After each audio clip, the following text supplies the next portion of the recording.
Hindi nangangamba ang Department of Energy na magkakaproblema sa supply ng petrolyo sa bansa, bunsod ng tensyon sa Israel.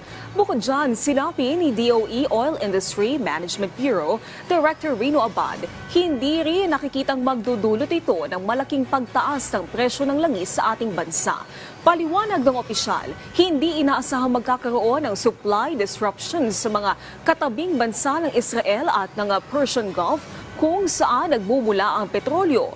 Patuloy din na binabantayan ng DOE ang trading kung magkakaroon ng actual disruption sa supply. Sa katunayan, nakikita sa unang 2 araw ng trading week nitong Lunes at Martes na walang nangyaring pagtaas at sa halip ay bumaba pa ito. Ani Abad, kung magtutuloy-tuloy hanggang Biyernes ang ganitong trend, mataas ang tsansang magkakaroon muli ng rollback sa susunod na linggo. Ang Israel unang clarification natin ay hindi supplier ng kahit anong petroleum product sa Pilipinas. So kung mayroon magiging supply disruption sa Israel, hindi tayo affected, no?